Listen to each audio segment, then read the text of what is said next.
And one more coming. Hey, Liza. I was just introducing Aaron. Oh. Well, it's really good to be here. I'm just going to hand this out to our new. You got this, right, Sarah? Yeah. Yes. Here you go. Yeah. Love a handout. So my thing that I'm really passionate about, standing up on a stage, I do that enough, right? I'm very passionate about sight reading, and I've done a couple talks through the years. I mean, I've been working on sight reading since I was at Eastman. I was asked to teach the undergraduate course for pianists that's all on sight reading when I was a grad student. And I had taken the course as a pianist, and I got worse at sight reading when I took the course. So that was slightly problematic. So when they asked me to teach it, I said, okay, but do I have to do what you tell me to teach? Because that didn't work. So that began my whole adventure with studying sight reading. What goes into sight reading? How can we help people be better at it? It's a terrifying topic for a lot of teachers, I think, and a lot of musicians, whether it's pianists or instrumentalists or singers. So I keep plugging away at it. I don't know that I have all the answers, but I keep discovering new things, and that's what I wanted to share with you a little bit about today. So a little background on me. I don't know, I always think of too many things to say. I grew up out in California, so I was very fortunate that I was given every opportunity to do tons of different things as a musician. I was also a cellist. So I went to the conservatory in San Francisco. I was in the youth orchestra in San Francisco. So I was doing a lot of reading and a lot of ensemble playing. I had a mother that loved to play piano and made me sight read with her every single day, which really made me mad. But all these things I think contributed to me being a really good sight reader. That makes it tough to teach, right? So that's also why I feel like I just keep doing more research. I keep trying new things to help people that didn't have that background to also get better. So anyway, grew up in California as a cellist. I went to Eastman as a cellist, but then I flip-flopped and became a pianist there my second year, and really kind of struggled to catch up because I had quit when I was in high school. I quit piano because I was mad at my mom, and I said, I'll get you back. I did, and it was like one of my proudest moments. But then I was later told that was really stupid by my cello teacher. And anyway, and then grad school, I was asked to teach the sight reading course. And then, whatever. My big thing, I avoided solo piano stuff for years and years and years because I always felt like I was trying to catch up. And I was in a studio at Eastman where you had to go to each lesson with something memorized and new every week. For a sight reader, that's the most terrifying thing. So I avoided a lot of lessons, I'm embarrassed to say. So I skated by. So that's why I've always avoided being a soloist. Until recently, the last 10 years, I was like, this is ridiculous. So I started taking everything I've learned about sight reading, applying it to solo piano work, and bam. It has just really enlightened me about what we are capable of as musicians. So I work at Radford now. I am the pianist for all of the music department. So I'm constantly sight reading, but also having to learn music really, really quickly. I love working there. It's a great institution. What else do? I don't know. I play with the Roanoke Symphony. I play all over the place. So it's a joy to be here, though. I am not a solo piano teacher. And I do not teach kids. I tried that for 2 weeks, and I was I'll never forget, because I was managing a toy store on Grandin at the time. So I thought, what a perfect thing to do. I'll teach some of my customers. Like, I will never forget my second lesson with this little boy who did not want to take piano. And he walked into his lesson and he laid on the floor and he said, I don't want to be here. And I just started crying, which is silly. I'm like, wait a second, why am I letting this, 8-year-old kid ruined my day, but he did. But anyway, so I quit. He didn't have to. Yeah. You quit. So all that to say, I admire so much of what you all do working with kids. And although I don't talk a lot about these things I'm going to talk with you today in relation to kids, I'm curious to see if we can insert some of these concepts into lessons. If you're not already doing that, of course, would it help with sight reading and music making in general? I'm hoping so. So what I really like, I'm not the expert. I don't know everything. I would love conversation, feedback, whether it's today or later. If you want me to come and work with some of your students, happy to, because I'm just trying to find people to work, to try out these ideas with. And I'd love to partner with anybody. So with that said, I will be quiet and start. There is one more thing. I have a sight reading show. I think this is kind of why you all asked me. I do this thing on Sundays that I started at the beginning of the pandemic called Sight Reading Maverick. So every Sunday at 1 o'clock on my YouTube channel, I live stream myself sight reading music I've never seen before for an hour. And it's been a blast. There's like over 100 episodes now on there. And people watch from around the world, and I have a handful of people that religiously watch and send in requests. And while I do the show, especially the first half, I sit there and I look through the piece. I talk through what we all tell our students to look for before they launch into sight reading.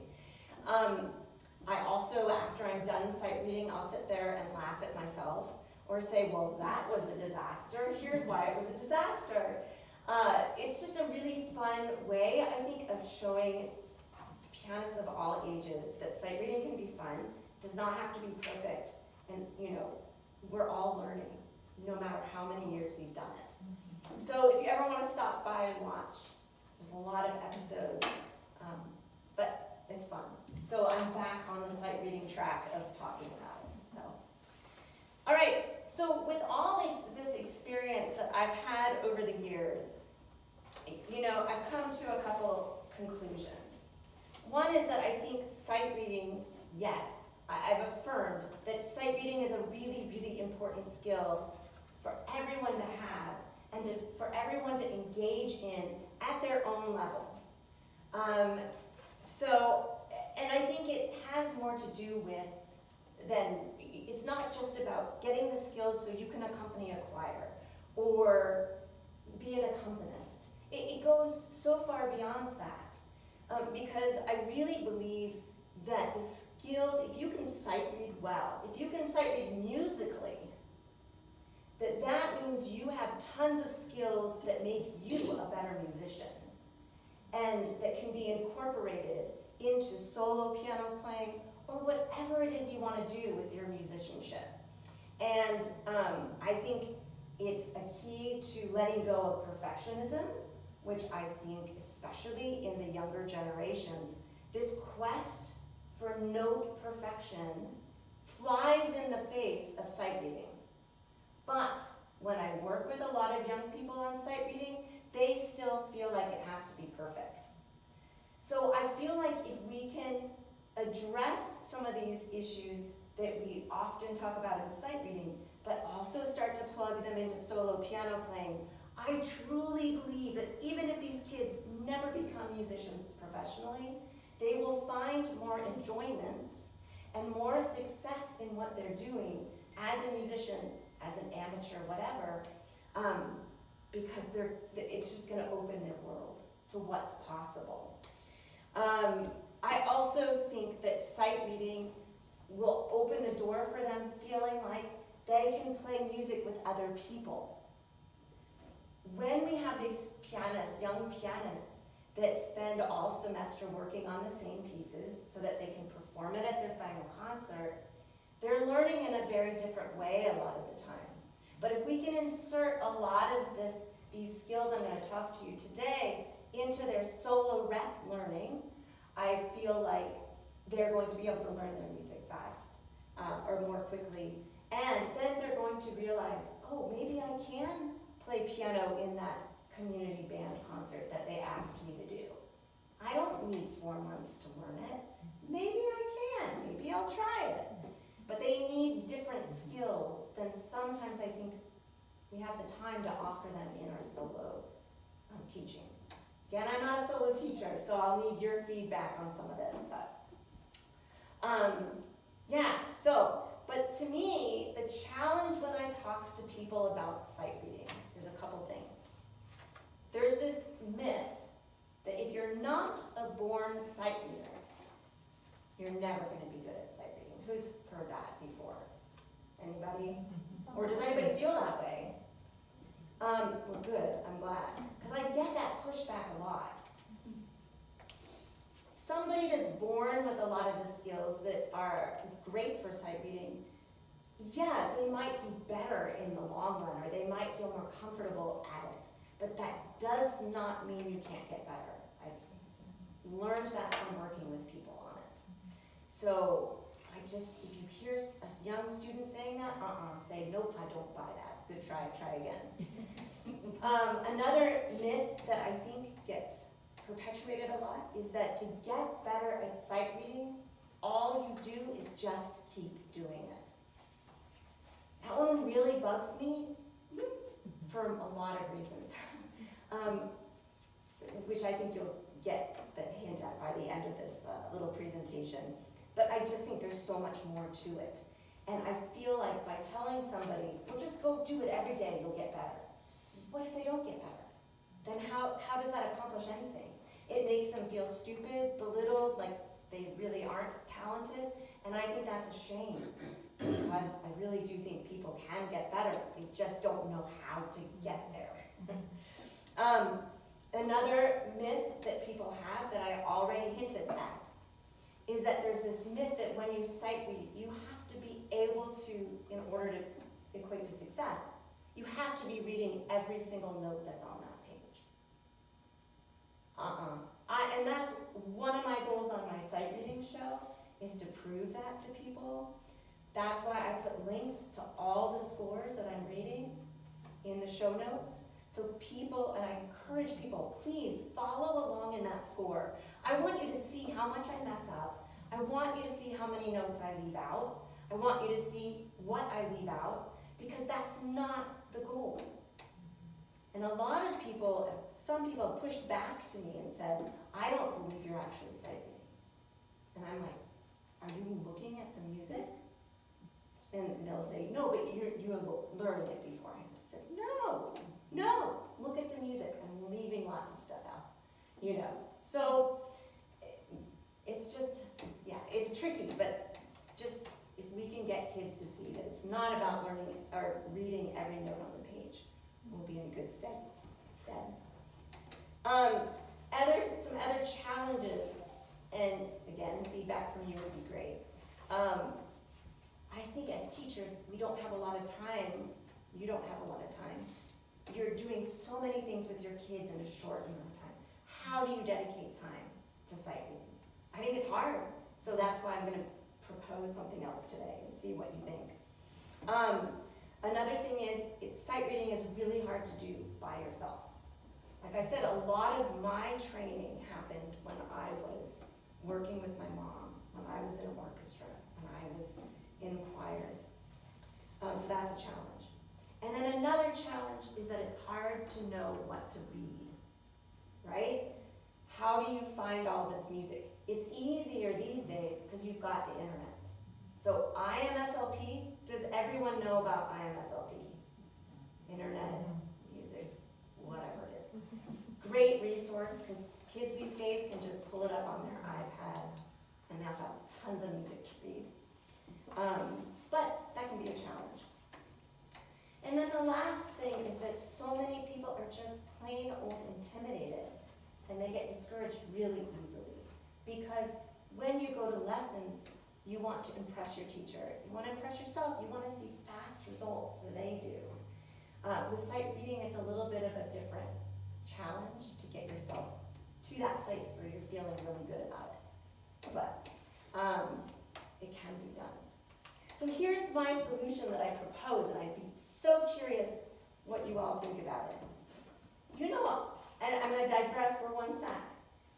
As a parent, I remember when my daughter was really little, there was a big trend. I don't know if it's still a trend in parenting, but it was how do you get your kids to eat more veggies, right? Still is something. Still a trend. Yeah. So the goal was to make all these great baked goods, macaroni and cheese, anything that kids like to eat. How many veggies can you sneak into those dishes, right? And I got to thinking that that's what I'm proposing today, that we do with the skills that help to build sight reading skills, and in addition to that, musicianship skills, right? Sight reading skills are not unique, really, to musicianship skills. They're the exact same thing, but I think we don't always think of that. So here's my proposal. In their solo rep, in their learning of their solo rep, practice, whatever, is that where we can sneak in developing these skills that make people excellent sight readers? I think we can. And if we can do that, I think it's going to improve their solo rep and their self-assurance as pianists and as musicians. I think it's going to make it more fun for them. And then you don't have to, as a piano teacher, worry about scheduling an extra 10 minutes for sight reading. If you want to, great, but you might not have to. So that's what I want to do today, is to talk through some of these skills. And your handout should have them. There's 5 of them. One of them has to do with pattern identification in music. Another one has to do with blocking. And I'll kind of explain this all further if there are any questions about what I'm talking about. Another is not looking at the keyboard when you play. That's a huge one. Another one that I'm a big stickler about but get tons of pushback on from students alike is counting out loud. Yes. Another one is identifying what's most important in the music. That's a little bit more of an advanced one perhaps, but I still think even the younger kids can start to think about it. So what I want to do is, I don't necessarily want to put them in a certain order because they're all equally as important, but I tend to stray it down a certain path. So I want somebody to just shout one of those out right now, and that's what I'm going to start with. Counting out loud. Great. All right. So counting out loud, why is it important? Why is counting out loud important to you all? You're using another sense too, so you're hearing it come back in and catch mistakes that way. Yep. Yep. Well, as their teacher, we can tell if they're counting correctly. Oh, yeah. I mean, I've heard mine count 1, 2, 3, and it's in 4/4 time, or vice versa, and it's like, Right. why are you counting like that? So yeah, I Yeah. need to do that. Yeah. And once a rhythm pattern is learned incorrectly, it's so ingrained that I think it helps ward off some inaccuracies by saying what you're seeing. Absolutely. And I have a question for you about that. Like, I feel like one of the things I've come to is that a lot of young musicians, or I work with professionals, unfortunately, that also have this struggle, they don't necessarily read rhythms in units of a beat. So they're literally reading, like if you have an 1/8 note and 2/16 within a 1/4 note beat, they're actually reading it as 1/8 note, okay, next, 16th note, next, 16th note, rather than seeing the 1/8 and 2/16 as one unit, right? Yes. I find that that's almost prevalently what's going on. That, as you know, Stops the counting. it stops the counting. They're getting so engrossed in this micromanaged thing that has nothing to do with musicality either. And then when you throw into it in the sight reading context, there's no way you can sight read a piece. That is too much information for the brain to process. So you have to be good at rhythm. You have to be good at pulse for sight reading too. Yeah. So that's good. Any other thoughts about counting out loud? I just think with my students too, it's amazing that, they just need to know where the beats are.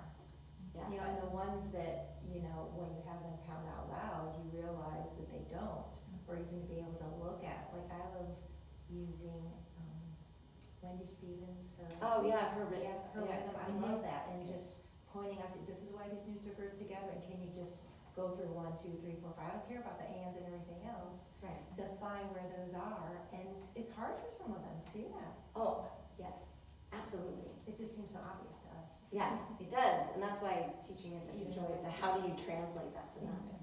Another thing that I would add that I've learned that I think counting is invaluable for is that each beat in a measure has a different purpose, right? The downbeat, 1, gets more weight, and for me, that's a great comfort when I'm reading or when I'm performing. When you have that weight in the measure, every single measure, for the most part, you have an anchor. And I see that in so many kids when they're performing, it's like this endless, again, stream of, 8, 16th, 16th, dotted quarter note, 4/16, whatever it is. But there's no organization to it.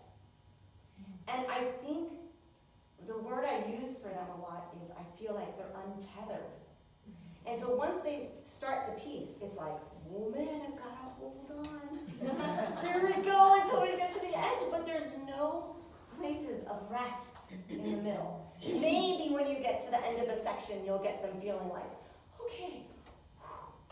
But for the most part, if they're not good at counting out loud, if they don't have that sense of pulse, they're going to feel untethered, and that is never a comfortable feeling. Or if they get stuck in the middle of the piece, they can't say, I'm going to start at the next downbeat because I know that that's an anchor. That's why they back up just one beat. You're like, no, don't start on hand, whatever. So to me, that's another invaluable thing about counting out loud. It gives you a different sense. Somebody mentioned 3/4. I think you mentioned 3/4, right? They're counting in. I think you were saying in the context of something in 4, they were counting in 3/4 or vice versa. But like with 3/4, to me, 3/4 is one of the, if I see a piece is in 3/4 and a student is about to perform it, I just here we go. Because inevitably, they can't do 3/4. 3/4 in our culture is a weird anomaly. We don't waltz anymore, we don't dance like that anymore. But if you can get kids to really be counting out loud in 3, with emphasizing that downbeat as the anchor, they'll start to feel the lilt of a 3/4.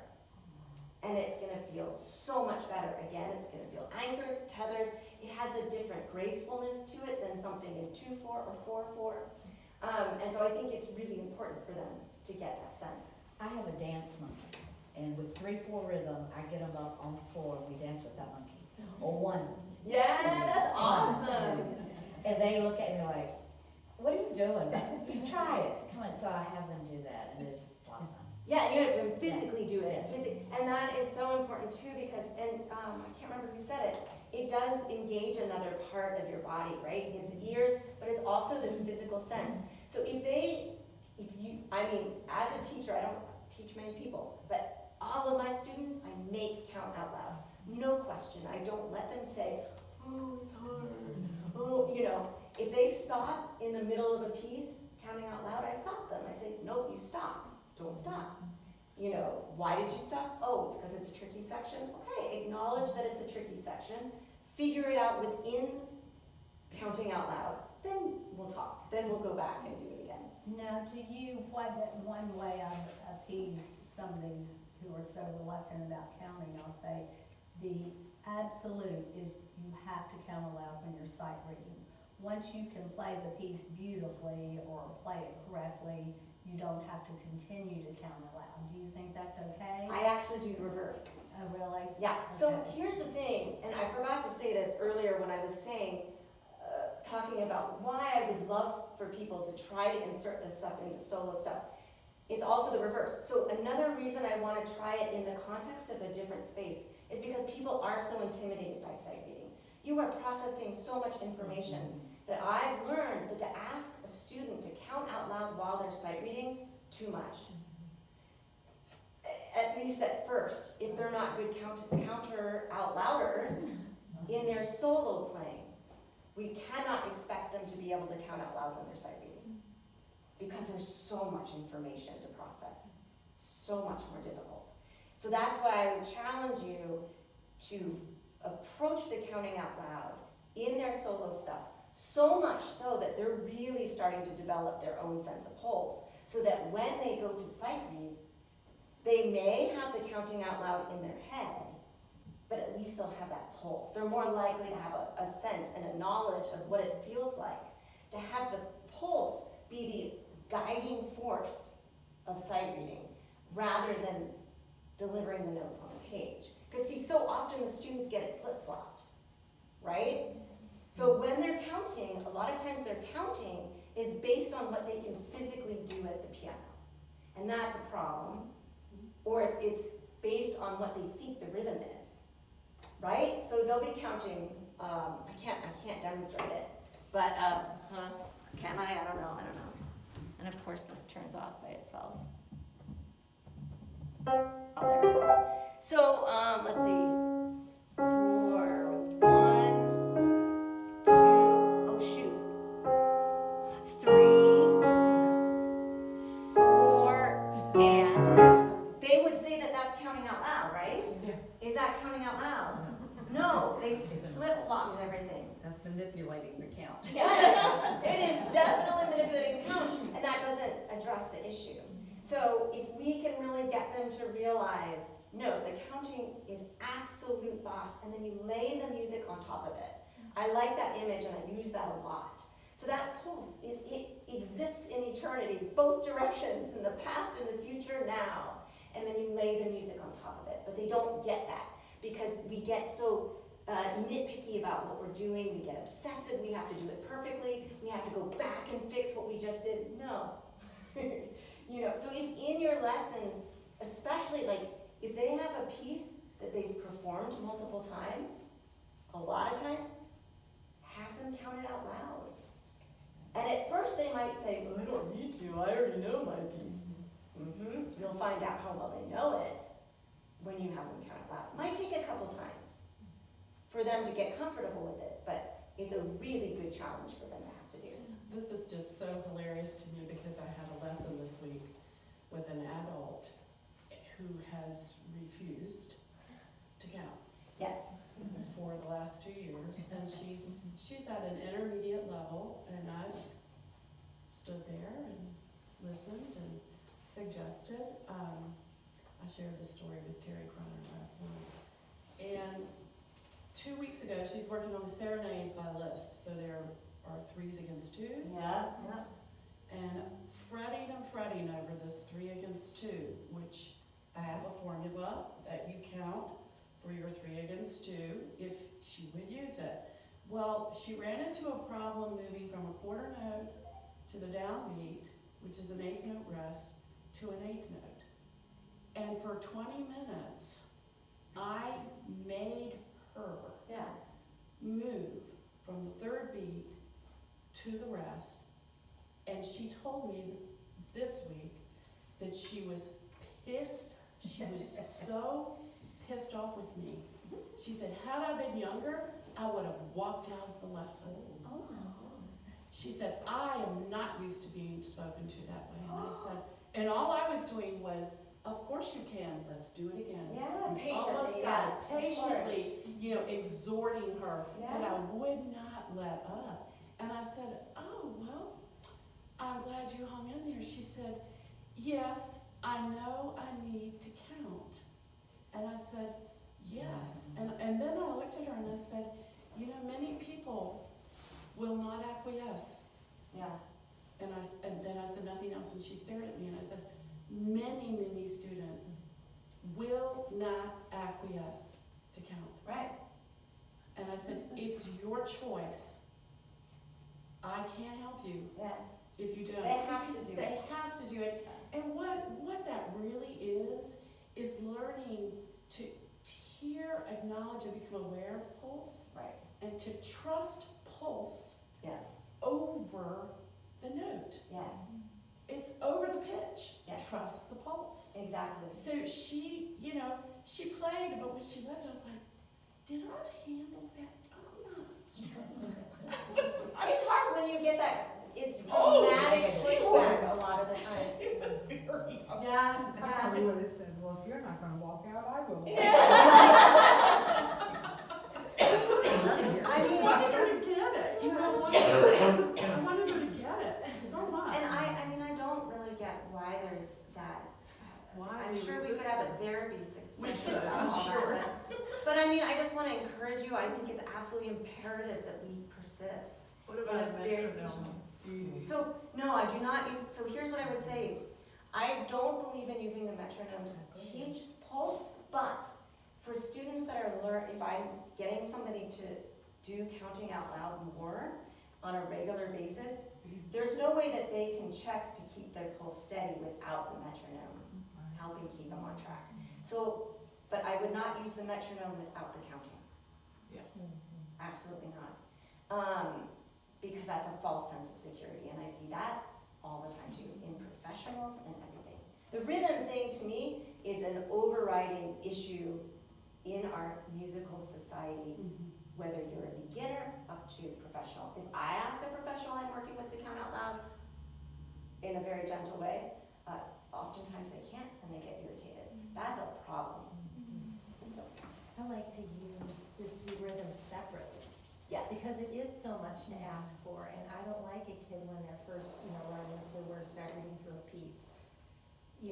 It's a lot to ask them to do all that once, so we do just set either the rhythm for that piece, do it separately. Yeah. Make sure they can do it, or use the different exercises, and Wendy Stevens has the little musical tracks sometimes that are a pain in the neck to figure out how to get them Yeah. accessible, so that you can get to them, but I have it's not a metronome, but it's that music behind that's giving them that beat, and then Yeah. sight read those too, just separating the rhythm. I don't know whether that's a good idea. No, I definitely think it is, and I'm a big proponent of, I call it building a rhythmic dictionary. I also have pattern dictionaries and rhythmic dictionaries. So again, it goes back to the idea of not teaching rhythms by eighth note, 16/16, but as the unit that falls within either one beat or two beats. Because that's also very encouraging to students when they realize there are only so many rhythms in the world, Yeah.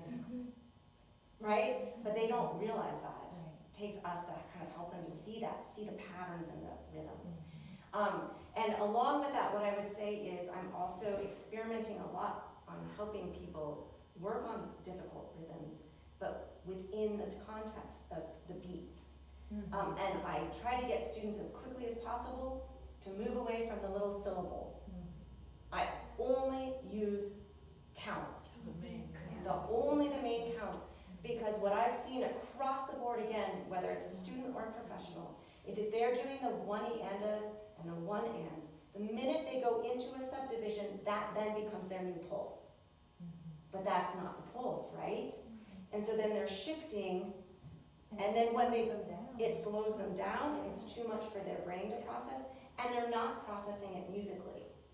They're doing it based on syllable, not on how the feeling of that unique rhythm, what its purpose is. So my today assertion is that it's okay to use the syllables as a way to do the math behind the rhythm and to get an initial sense. But as soon as I can tell that a student understands the rhythm, I have them close their eyes, and I call this snap conducting, and I have them yum, bum, bum, bum, bum, bum, bum. And I have them close their eyes so that they're more in sense of what it sounds like, what it feels like. It's more of a kinesthetic sense. So yes, I'm a big proponent of teaching rhythmic patterns in addition. Yeah. I have a question. Do you think that some people are born with, or even if it's not a birth thing, in their early childhood development, they just don't develop an inner sense of pulse? Like, for example, they don't, like, when I grew up, there was music playing constantly, and my sister and I would dance to it. Do you think that some kids miss that in their early childhood development? And then it's like all It's a concept that they can't math even or relate to. something for them. Yeah, They don't Absolutely. feel it. Absolutely. And I mean, can you get them to actually feel it? I think so. So with my Radford kids, because a lot of those kids come from smaller communities, they have not had private lessons before, and I work with singers, I work with every instrument. So I've done a lot of work with them over the past, however, 10 years. And I have learned that if you're patient, I have them conduct when they're the older, once they get to junior, senior year, they have to be able to conduct, because then that helps delineate the different feels of the different beats of the measure. But before that, we do snap conducting. I do not let them use syllables once I know they understand the rhythm. I have them count out loud if they're not a singer. We do lots of different things, and they do get it. And the minute they get it, I mean, I'm sure you all have experienced this. When a student starts to have that light bulb moment about what pulse is and how rhythms work by the beat, it totally relaxes them. They can play music and not be all knotted up, right? Yeah. So I think it's a powerful thing, but I think as teachers we just have to keep working at it and trust that it is so worth it. Side note, and I'm glad we have lots of time. I had a talk with David Stewart Riley about this very topic, about rhythm and pulse, because he said he struggles because he sees, even within people auditioning for the Roanoke Symphony, the level of rhythmic ability and pulse has gone down and down and down. And for an orchestral conductor, that is really a terrifying thing. So, but he said, it's just not being taught anymore. It's not being insisted upon. It's our job to insist on it because it's that important.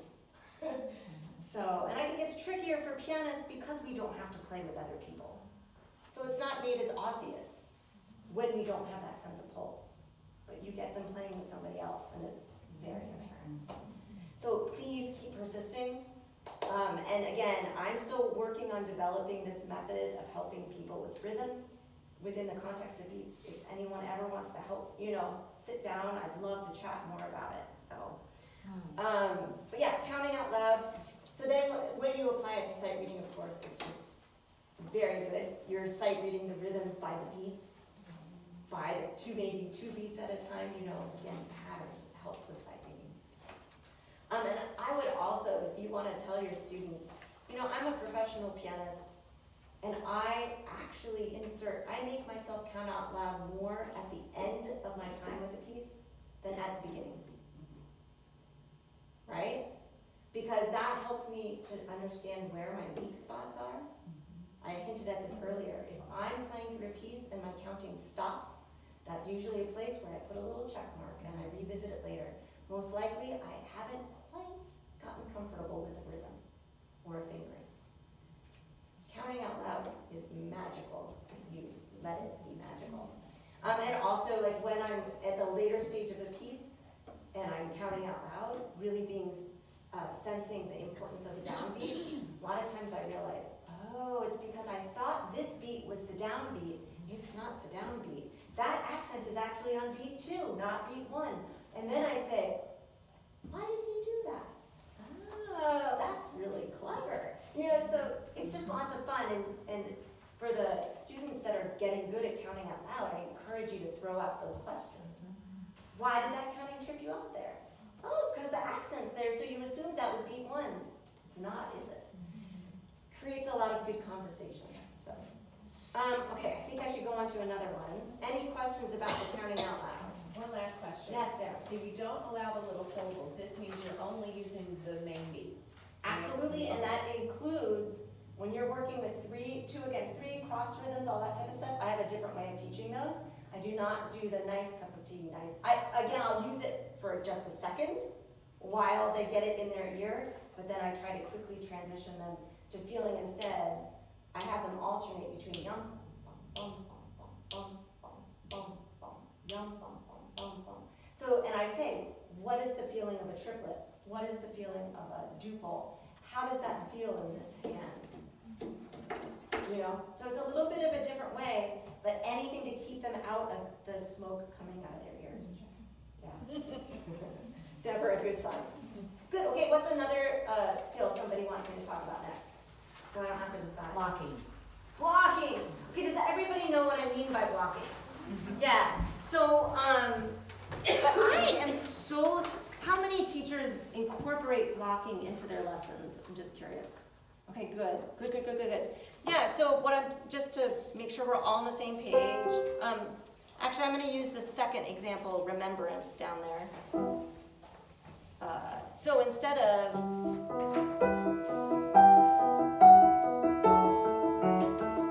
right, and if you have this new student, right, they're trying to figure out what each note is. Instead,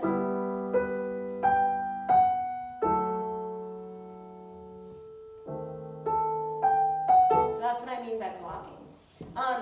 And I think it's, the students I work with at Radford, a lot of them actually have never done this. So that's why I wanted to bring it up. But I'm glad so many of you know about it. Blocking is so important because A, it helps with the smoke coming out of your ears thing. It's getting them to look at patterns and to be able to like take a breath. Because like with that piece, you see that you have the same chord in the left hand for a whole entire measure, right? So as long as their hand gets in that position, at the very beginning, before you even start the measure, then all you have to do is wiggle your hand, right? So, and it also, technically, it'll sound better. Musically, it sounds better because it's not, how much of us, we all are used to hearing that. I just say keep your fingers on the keys. So after they've blocked it, just wiggle your hand, fingers are on the keys. It feels centered, it feels anchored. I love that word. Instead of, so much. And then you can concentrate on the melody, right? How often do we get this balance issue because there's obsessing over these stupid 16ths that are the same for a whole measure? So it helps you to focus on the melody. So there's a lot of good pluses to blocking. Yes. But only on the downbeat? You only block on the downbeat? I'm glad you asked that. There's a lot of different ways you can do blocking. So at first, When it's a pattern throughout. right, yeah. So sometimes at first I might have them, because it's easier for them to at first see it as by the beat, right? So I would, you could do that. And actually that's kind of nice too, because then you're getting that pulse too, and you're getting them to feel that constant rhythm beneath there. But then in order to work on looking ahead, and to be seeing the pattern of the melody, which is much more vertical, or horizontal, I'm sorry. Because kids tend not to be able to read horizontally. They're just reading this way, right? That's why we don't get good phrasing. So then when I want them to see that, yes, only once, every time it changes even. So if the harmony only changes every 2 bars, which it doesn't in this, only play it when the harmony changes. That gets them practicing looking for the pattern changes, right? Which then when you bring that into sight reading, good thing, right? Because when you're sight reading, you don't have time to be doing a whole lot of other stuff, but you know, instead of getting obsessed over the 16th notes, just look for a hand shape change, pattern change in the shape of the notes. Then that's where they look at the music. Does that make sense? So yeah, blocking. I also love blocking, and I have students do blocking up until the minute they go to perform a piece. Again, a lot of times they'll say, oh, well, I blocked it when I was learning it. No, keep blocking it. Why do you think, what are some advantages of blocking, even at the later stages of working on a piece? It opens up your ears to the melody and the shaping of the melody. Exactly, yeah. Again, that concept of horizontal music making, right? And hearing that music continue. If we're memorizing is blocked chords way easier than. Why? Yeah, exactly, why?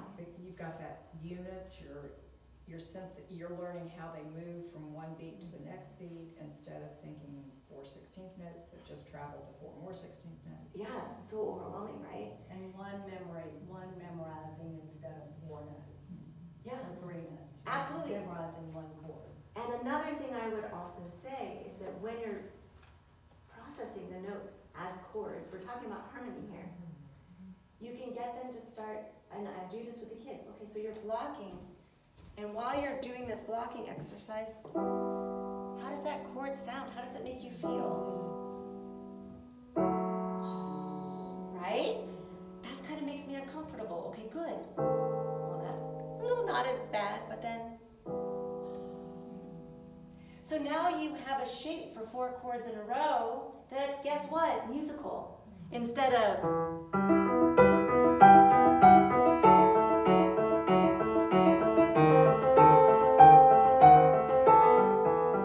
Right? You have somewhere to go with it. And then you can talk about phrasing. And I have found that when students start to put this all together, they're like, I can make musical decisions myself. Wait, I love that chord. I want to go with that chord. That means crescendo. Yay! You know, so I think it's so much more interesting for them. And as teachers, what I would just say is sometimes let them start making those decisions, right? And I know a lot of you do that. But I just want to encourage you to do it even more. Because I think that when they start to put these pieces together, I think it's kind of unstoppable. Because then it becomes more about just translating notes and dots on the page. And it becomes them making their own decisions, listening, right? Yeah. So blocking is a great thing. Anything else anybody wants to ask about blocking? Okay, good. All right, what's the next skill somebody wants to hear about?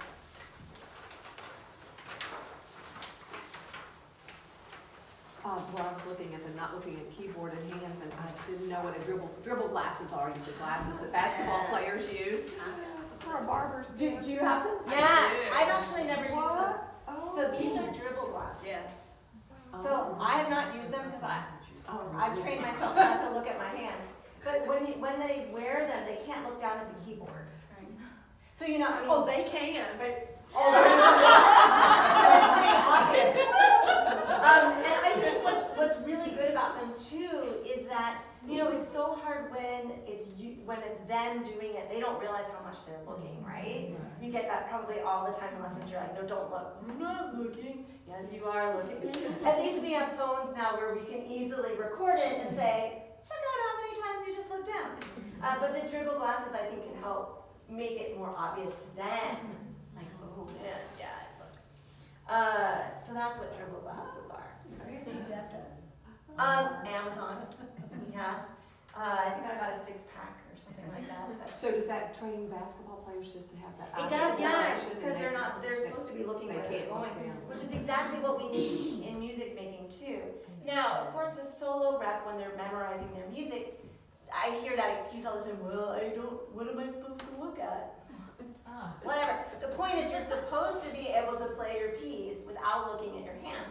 Yes, when you go to perform it, fine, look at the keyboard so you're not like looking out at the audience, doing that type of thing. But it doesn't have to do with looks. It's about the kinesthetic sense and our understanding of topography and all that type of thing. It always amazes me that people who are blind can play the Yeah.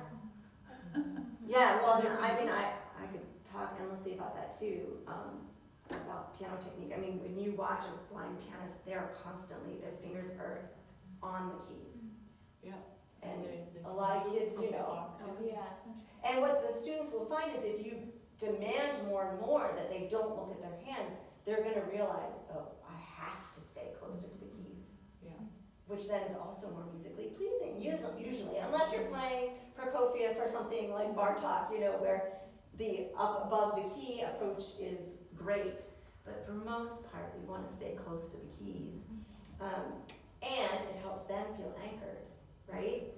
If we have that feeling. And I think, oops, I'm on the wrong page. I should get myself on the right page. I think they don't realize that they can do it without looking. There's so much difficult music they can play without looking. So it's important to give them that confidence of, I can do that. One thing you can try in their lessons with their solo rep is, especially once they're feeling good about it, if they have an octave lead, a 10th lead, make them go an octave beyond that without looking. Might take a couple times, but as soon as they realize they can actually play that even wider distance, then playing the distance that's written in the music is a heck of a lot easier. So that's a good little trick. So that's good. What else? Oh, well, the blocking helps too, right? Because if they're starting to see things and feel things as chords, they don't have to sit there and look, oh, what is each of these notes supposed to be? So blocking, these all relate to each other, right? Blocking can help because their hand is moving as a unit, staying close to the keys, keeping it simple. Also helps with fingering, that type of thing, right? When you're moving that way. Let's see. I have a couple of these little games that you can play under each of these things. Another thing I like about doing the eyes closed thing, because one thing I've noticed is that a lot of students use looking down as the way that they assess whether or not they've played something correctly. Right? They hear something that's not quite right, what do? They look at their hand. And at first, yes, that kind of has to happen before they've really developed their ear. But, how do we get them to be able to have that assurance of, oh, I do have a good enough ear to maybe be able to correct that note by just listening. It's a crazy thing to realize that they can do that too, even at these younger ages, but I think they can. But it just takes practice and confidence and realizing that that's a possibility. And then when you go to sight reading music, it becomes really important, because if you're not just keeping your eyes on that score and you're looking down, up, that's when every mistake happens. Which is ironic, and if you point that out to them, they'll be like, no, that's not true. But it is. Almost every time when a student looks down, that's when a mistake happens. It's too much information. Yeah, and then you gotta find your place looking to look at. Right. Yeah, it's kind of just a vicious cycle, and it slows you down, so then the pulse gets knocked out of whack, and it just feeds off of one another. You can also, use a blindfold. I've myself, with a difficult piece, I will blindfold myself and make myself play it. Does it have to be perfect? No, but you still have to be developing that sense of, I know where I am on the keyboard. So, the old Shaman books used to have that. They had like fold out apron thing that went around you. Was that Shaman? I've heard about that, and I know people use barber's bibs. I haven't. Yeah. I don't know how that works because it would slip out, but. Yeah. I've never done it because I'd like to stay a piano teacher, but I've threatened to go to the vet and get the Elizabethan. The cone of shame, right? That could work too. Absolutely. I don't advise it, but I've thought it many times. Yeah, I don't know. Becky, you can try that on your student, see what she thinks about that. Just add to that. She may never come back to that. You think last week was I better? just put a book. A lot of times I just use that they're. Yeah, and that's another way you can do it too. I do like the idea of the glasses. The glasses, that's a good one for them to be able to do it by themselves at home. To really be more conscientious of themselves. Because I just know, I had a teacher that used to hold the book over, and I just made me mad. So that takes that mad element. I think the fun glasses. Yeah. And my sister gave me a great device. It's at least 2 octaves, maybe 3. It's a wood board, and it has legs, and you can fold it all up. But when you really have a student who just is so struggling, and they'll try to look around or under or whatever, but they realize I can't see the keys. Right. And Yeah. Well, and another way to just do. obviously there's height, so that you're And the other thing I would just say is, in the context of learning their solo rap, if there's a big leap in the music or something like that, or if they have a very accompanimental pattern like that they can block, just encourage you to, in little bits, have them memorize it, close their eyes, just play that leap for me. Play it 2 octaves, whatever. Close your eyes, because that also fosters this development of the ear too, which I think actually helps with finding wider leaps. I'm always telling kids, do you know where you're going? Can you hear that note you're going for before you play it? Because our ears and brain, they're amazing things. They can really guide the distance if you train it to. So, in the lessons, it can just take a couple spots in those pieces when you identify them to help them start to connect these dots about these skills that are super cool, and they can feel like magical powers, right? That I think can help feed their own encouragement about what they're doing in their development that goes beyond the note perfection thing and memorizing and all that jazz. So. You do all this with instrumentalists as well? Absolutely. Like clarinetists? Oh man, yeah, I really struggle, like, for instance, with the kids at Radford because unless they're a pianist or a singer, they do not have to memorize anything. Which I think is cool, like I hate memorizing myself. But I think, like, I make myself memorize things in phrases so that I work on all this other stuff, my ear, topography. So with those kids, I insist, I'll say, all right, you're really stuck in the music here. It's too notey. I can tell your smoke is coming out of your brain. I want you to look at it. I want you to identify the patterns that are in this little thing, and then I want you to close your eyes and play it for me. Because it's just not done very much, with instrumentalists too, because they don't always have to play by memory. Usually they don't anymore.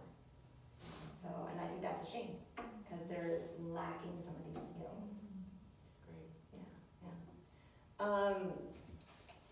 Let's see, what else? Oh, what was I gonna say?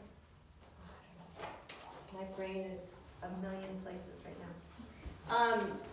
I guess one of the skills I didn't talk about was pattern identification, but I'm assuming all of you kind of know what I'm talking about. But one way you can use this in lessons too, I think, with their solo rep, and you would only have to do this for a few minutes in a lesson, but so when they get a new piece, like I'm looking at the Mozart C major famous one, I have my students of any instrument do this all the time. I say, tell me something about this phrase. Give me a narration for what this is made up of. Instead of, because they'll say, oh, well, okay, it starts with a C, then it goes to an E, then it's a G, and it's a quarter note. And I'm like, no, that's not what I'm talking about. So I have them get to see, oh, this is a C major triad, right? And then there's a skip of a 6 down to the B, and then it's a little doodle, right? So I'll have them put that into words, and then I say, okay, close your eyes. Rebuild that just by that information you just gave me. Or maybe not close your eyes at first. At first I might just say, okay, so C major triad, 6th down, and then a doodle up above, right? Because that's helping them to start to process the music in chunks of notes rather than individual notes. So that's something you can just insert into lessons too, that starts to cover musicianship. It helps them to see patterns, fingerings, because if you know it's a C major triad at the beginning, 1 3 5, right? And it goes down to 6th, so I can just stretch my thumb. It's right there. I don't have to go, oh my gosh. And then, I don't have to look at the keyboard. So it's just a stretch. So it starts to piece all these little bits together that we've been talking about today, right? And when your student or our student is getting ready to sight read, how many of those patterns do you discuss before the sight reading? Because I usually do have them look at the chords and then the basics, but I don't think I do all of these. So I think to me it's like building your brain and your eyes and your ears to be processing the music differently. So I think even if you get them headed down, even if you just do a few of them to get them headed down the right path versus reading note by note, I think you're doing a great thing. And again, if you apply it also to their solo rep and get them to be starting to see that stuff more in their solo rep, I think it will just feed off of one another and bleed into their sight reading. What was I going to say about that? Yeah, I mean, I think if we can get them to start seeing that in their solo stuff, it's just so beneficial and will help them down the path. There was something else I was gonna say about that, shoot. I don't know if I remember all. Because still, I mean, I think that I do that as we're learning a piece, Mm-hmm. but my question is, do you Within do sight reading. all of those before they're gonna sight read? No, because then what happens, what I found with that, is then they're obsessing over that while they're sight reading. Okay. So what I might do with some of my students, I'll say, if they're doing a sight reading exercise, I'll say, I want you to look it over, and I want you to just tell me anything you see that's cool, or that might be helpful. So that they're just picking out a couple things Oh, good. that might help them. Because you can't, with sight reading, it's so easy to go on overload really, really, really quickly. So that's why I'm also asking to work on these things within their solo stuff when there's not a time pressure and they're not dealing with the act of sight reading. So build that skill, especially a pattern identification, within the context of their solo stuff. I mean, I'd be curious to see what happens if if any of you try that. Increasing that in your solo stuff, will it help their sight reading? Kind of think it might, but I don't have enough students to use as guinea pigs. I just have my Radford kids. I think it's encouraging to me because I know a lot of us are doing this with Yeah. ourselves and not realizing, Yes. okay, maybe it's not so scary to step out and have them do some sight reading because we really are giving them some of these skills and not really realizing it. Absolutely. It's encouraging. And what I would say is, again, when you go to do the sight reading, I wouldn't obsess over those things. But sight reading is, I think, a good assessment of how you're teaching those skills within the context of your solo stuff. Well, you know, I have a transfer student right now who's used to, she said my teacher, she has a fabulous ear, and my teacher played everything for me, and then I could just play it back. And I said, you know, that's not gonna happen here, you know, and I always tell them, my goal is to make you independent of me or any other teacher. Yep. That your reading skills, that is what opens up the musical world for you. Right. Just like learning to read a book, you wanna have to have someone read it to you. Right. Well, and I think that's why the pattern thing is so important, because I think for these kids, a lot of the kids, learning the music is so arduous, right? Especially piano, because it's not only the notes going this way, it's also the verticalness of the music. So I think if we can teach them to read patterns, whether they be harmonic patterns, rhythmic patterns, melodic patterns, that helps those kids that maybe don't have as good at sight reading skills, because if you can help them connect what they pick up so well by ear, because they're patterns, what they're picking up by ear is patterns. So if you can help them connect what that sounds like with what they're seeing on the page and to realize it's not note by note, I think that can be very beneficial to them too, and a great relief. Because I think there's a lot of embarrassment. I mean, I see that with the Radford kids. If they come into me and I can tell that they don't read music, some of them don't read music at all. There's just this feeling of shame, and I say, no. So I'll usually ask, so are you good at learning by ear? Yes, that's the only way I've learned in the past. And I say, you know what? That's fantastic. You probably have a better ear than I do. So what we need to do is just combine what I have to say about reading the notes on the page and simplifying it for yourself and connecting that with what you hear so well. And then you'll be able to read music more fluently, and it won't be so challenging. So that's kind of the approach I try to take. So, and then kind of the last point I have in here is learning and helping them start to prioritize what's most important in music. And again, this is all connected, right? And it's to try to steer the kids away from this concept that music is all about playing everything that's exactly on the page. And if you don't, it's bad, it's not musical, it's not worthy, you suck, to put it mildly, right? I mean, they say it all the time, you suck. And so I think if we can help them, but if you don't teach them patterns, if you don't teach them to identify these things, they're not gonna be able to do that. They're not gonna be able to let go, right? So, and I I do this on my sight reading show, I'm always, always looking ahead to see what's most important, right? So, let's see. Well, like even, okay, if you flip to the second side, this is one of my favorite discoveries lately. This is a very chorale-like piece. Oh, well, I'll say this in a sec. It's a chorale-like piece, so that can be really hard because it's the dense texture vertically, right?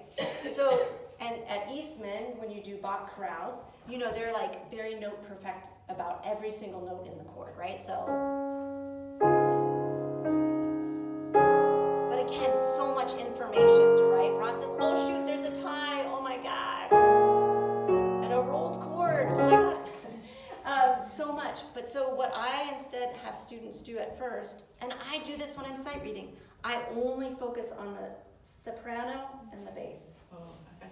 right? And I tell kids, laser focus on the top and the bottom. Yes. I don't care what you do in the middle, right? And a lot of times at first I'll say, only play those two voices, which they can't do. I challenge you to make sure your kids can read a 4-voice texture, just the soprano and bass, without flipping out. So,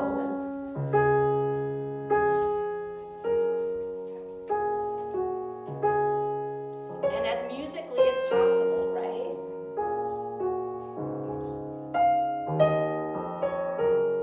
And I say that was musical. If you can get them to do just the soprano and bass musically, you're like, yes, that's it. That's music making. I don't care if you don't play anything else. But then go back and just say again, laser focus on those outer voices. Let your ear see what happens. Let your fingers just fall where they are. But then they're listening more horizontally already.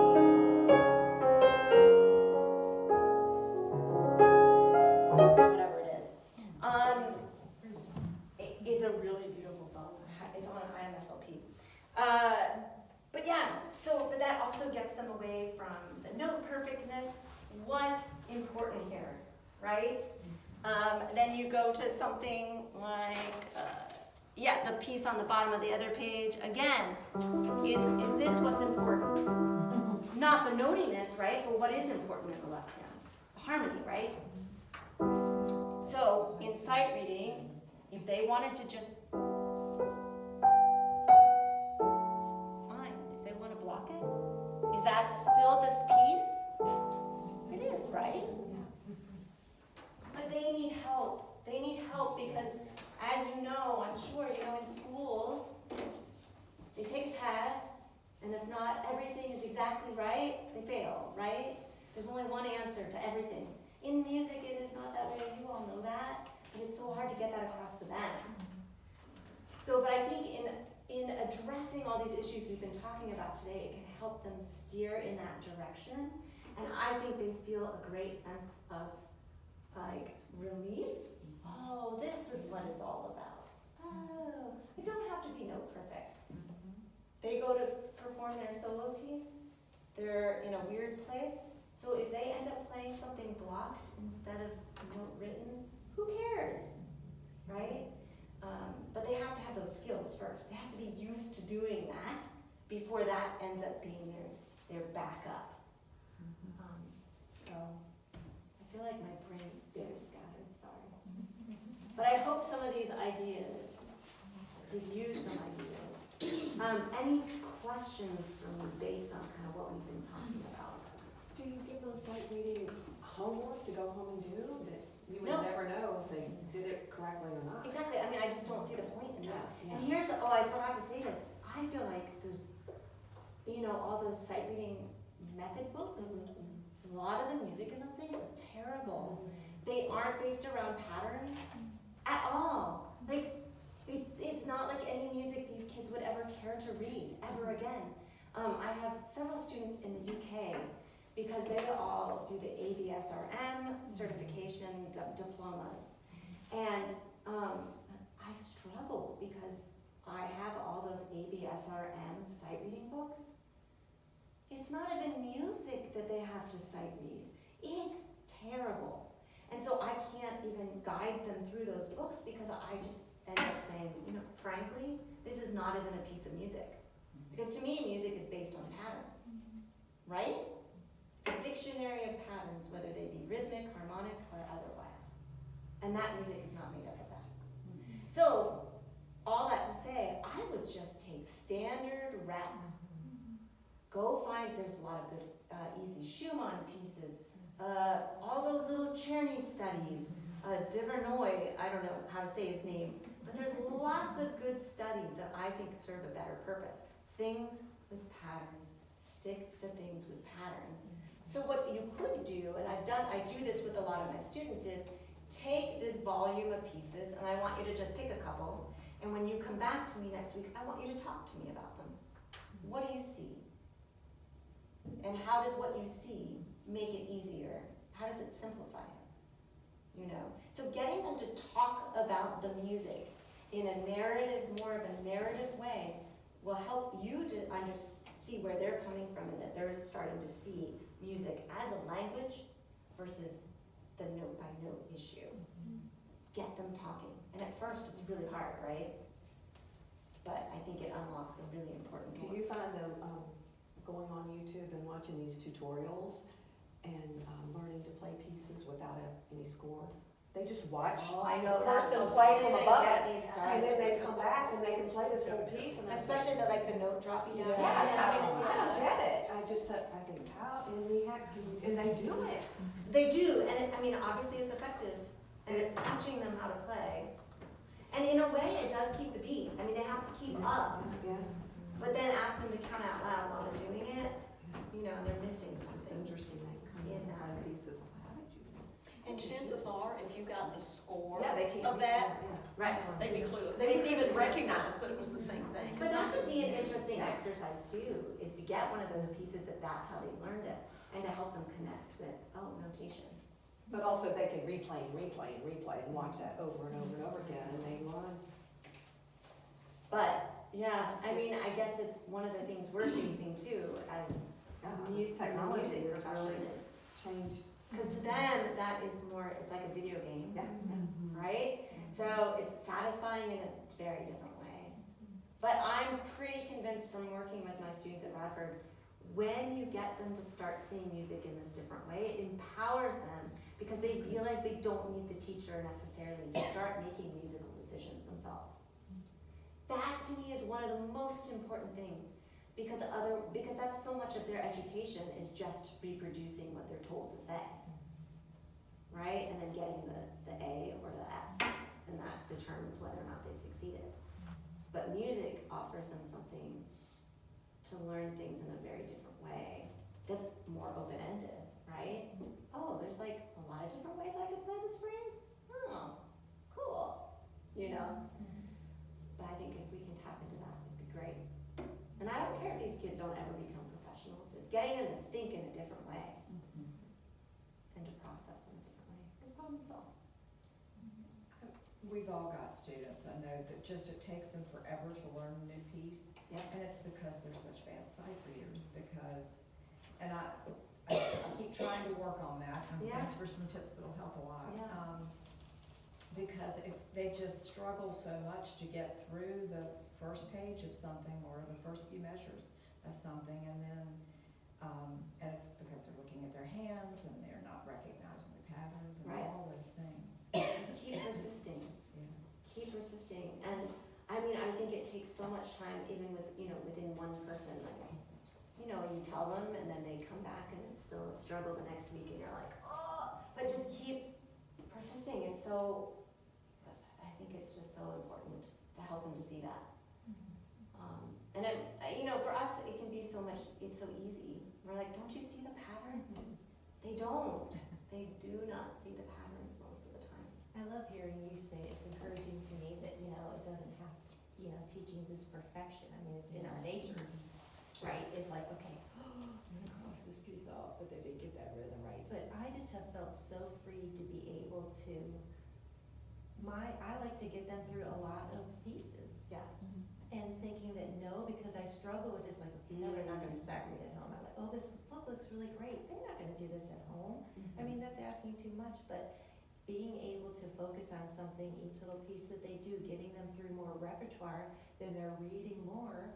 Even if it isn't really sight reading, they're still reading new things. Yes. And that it's at a good level. Intermediate kids bumping them down a couple levels and having them just reading material. Right. We're doing a song a week. We're not getting this ready for anything. Yeah, Our it's team may really not be important. there, but just to keep reading through this music, and it goes against my grain because it's not perfect, but it's just, it doesn't do well. And we were even talking beforehand, some of our guild students, I've talked a couple kids out of doing the guild this year, because all we do. It's that focus on It's the a- end result. And on just a few of these pieces, I'm like, this is not good for your development right now. We need to be bumping it maybe down even a level, getting through more repertoire. And yeah, it's good to get something perfect, right? I mean, that's part of it, but then other part is just having more experience with different music. Yeah, and I wanna encourage you all too to, pull out pieces that they've done a lot, that might be a couple levels down from whatever, but everyone has these pieces that they pull out of their pocket and they play for their friends, because in the context of their lessons, encourage them to do all these skills, apply those to those pieces. Those are pieces they feel good about, right?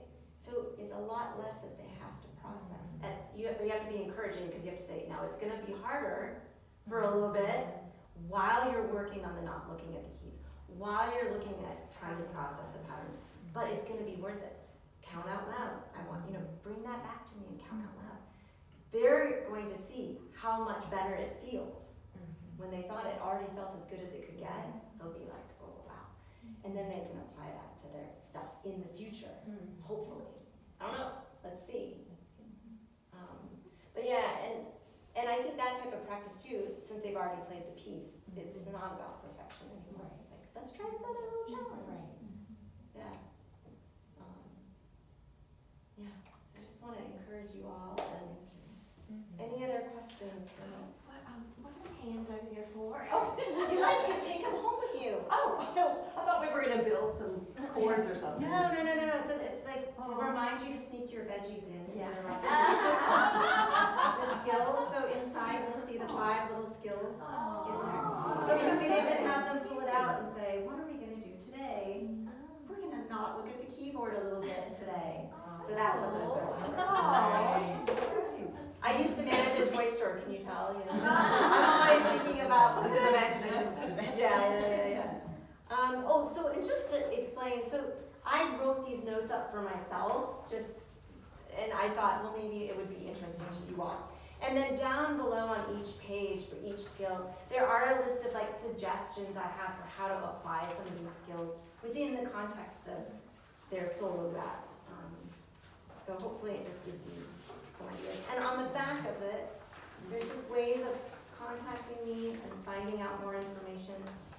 I have a blog that I don't write on as much, but I have tons of articles about sight reading, pattern stuff, counting, you name it.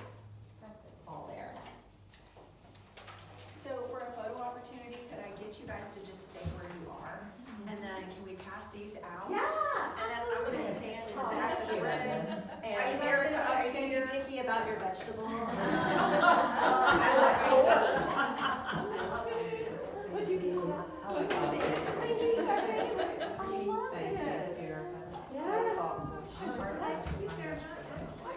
Why would you like to be a little conversation piece in your lessons too?